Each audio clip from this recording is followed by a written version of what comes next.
first it was Newcastle and now it's Bournemouth. I'm talking about game-changing acquisitions. Should club takeovers be banned mid-season to protect the integrity of the league? We all saw what happened with Newcastle.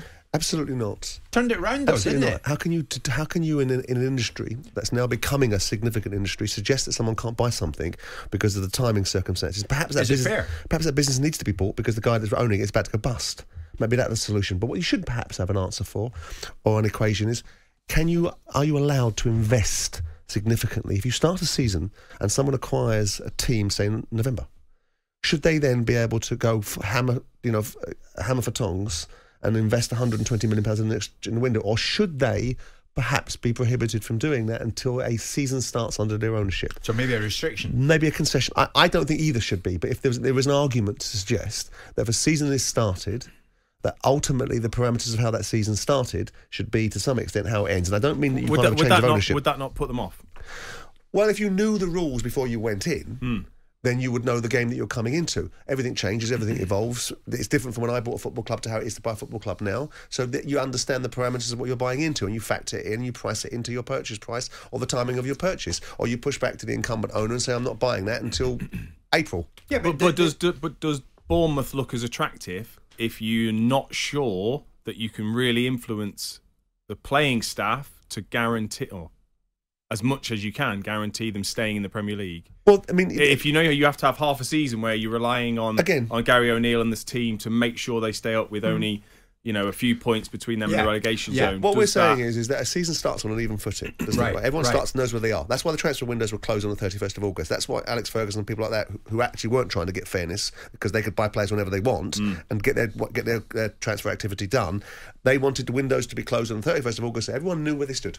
Right? So if you know where you stand with an ownership and your finances are set out and your parameters are this and your budgets are this and so on and so forth, and all of a sudden out of the clear blue sky you can change the whole landscape by getting some Middle Eastern consortium to come in and buy your business and ultimately then inject £120 million in the window, in the January window, and change the direction of travel completely, some would say that's affecting the sporting landscape with a different set of parameters and sporting merit. That's exactly what we're saying. So I would suggest, if that argument is a raging argument and a very rampant one, that the way to perhaps counteract that is to allow sporting integrity to be maintained by suggesting that you can't invest in a season when you buy a football club in the middle of it.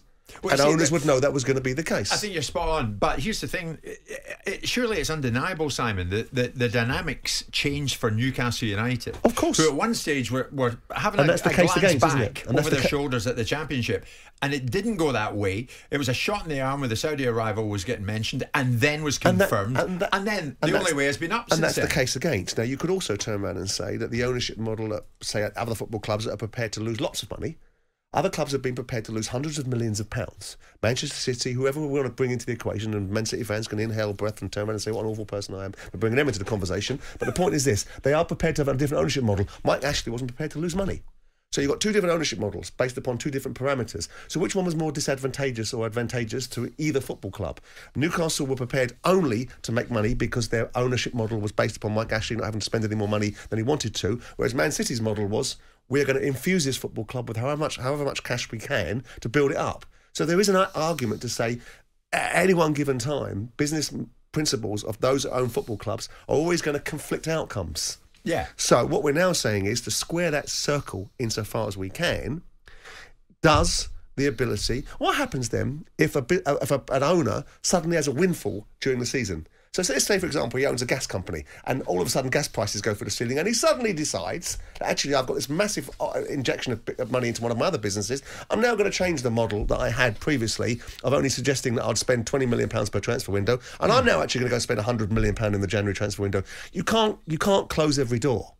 No, you can't. But I think the borderline question is this: should club takeovers be banned mid-season to protect the integrity of the league? No, how can you? Because then you're put in a situation. Now, what happens if it affects the integrity of the league? We saw it with Newcastle. Now we're about to see it with Bournemouth. Because we allowed them to spend. Okay, that's right. Now we don't know if Ashley had still been in charge and there was no buyer on the horizon, whether Ashley might have had a go in the January transfer window, thinking, "Come on." He might have had a go. He might have put 40 million quid in. He would never put 120 million quid in, but he might have put 40 million quid in. Newcastle fans will say, no, he wouldn't put a brass farthing in, right? But the point is this: we don't know what people wouldn't have done. But if you're in the middle of a season, what happens if in the middle of a season Abramovich situation happens. Can't take over anymore because ultimately the football rules prohibit it. That would have been an exception. But if a guy's going bust and someone's going to step in, what do you do then? Nah, football rules say you can't. So the business goes bust. I do think the question of the integrity of the league comes into play here. Absolutely. Then the solution is, like I've just because it's not fair competition anymore. Then the solution is simply... It's not a level playing field. The solution is simply, don't allow them to spend money.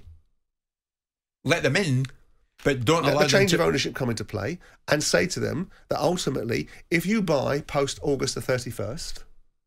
Post-31st of January, it's irrelevant, right? Because the transfer windows have closed. So if you buy after 31st of January, you do what you want, because you're going to buy in the next transfer window the season starts, yeah? If you buy it post-31st of August, then ultimately you cannot invest any money into the football club. Now, that would, to me, would defy the very ideals behind capitalism and opportunities for people to buy businesses and enhance them. Because football clubs are businesses. Whether you like it or you're not, they are businesses. Sure. I would have thought Gary O'Neill looks upon it as a real shot in the arm, as opposed to be involved in something of a poison chalice. I think it depends on the owners. I think it depends on the owners, whether the owners have got this grand idea of actually we're going to really throw lots of players at the manager, and he goes, hang on, I've actually got a good group now here that are buying into what I'm doing. This is going to make it very difficult for a young, inexperienced manager, or whether they're just thinking, actually, they're onto a good thing.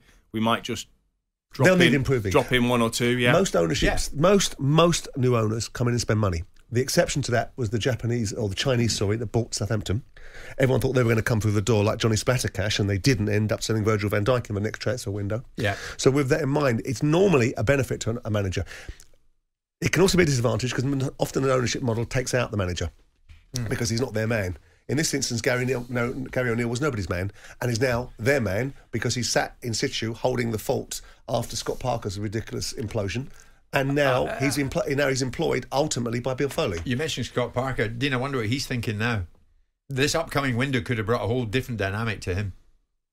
I don't think he thinks like that. I think he expressed his feelings at the time that he felt like he'd done the job that was asked and then wasn't supported, and it was a foot and mouth job, though, wasn't it? Well, he viewed them thoughts publicly and probably got in the end what he deserved for doing that. And you just can't come out and say things like that about your employees. Do you think the only way is up for Bournemouth after this? At this particular time? It feels like that because the owners already talked about investment in the infrastructure, the stadium, the training ground, all the things that I think can really enhance any football club in terms of producing your own players, in terms of match day revenue.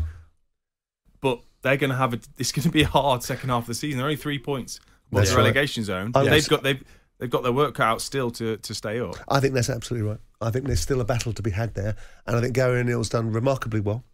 I always think it's a dangerous scenario when you bring someone in that's an assistant manager that the players tend to like. They tend to like assistant managers. They play for him for a period of time. They do well for him until he makes decisions that don't always appeal to them. And then he becomes just another manager in their eyes. Sure. So whilst Gary O'Neill was a very sensible lad and a bright lad, we've had him in here, and a really good football person, I worry for him in the longer term. But he's earned the right, I think, in this instance, to be given a crack of the whip. I still think Bournemouth will be in the mix for being relegated. Now, what they can do in the January transfer window, let's not lose sight of the fact that Newcastle's January transfer window was fueled by something different. This guy is no slouch. He's worth £1 billion. What, Foley? But he ain't no nation state. No, he's not the Saudi guys. He's not coming in that's going to spend 120 million quid in that transfer window. Dean, isn't it amazing? Anyone else with a sore throat is a lozenge and possibly stay at home. He comes in and he's clucking more like a hen than ever.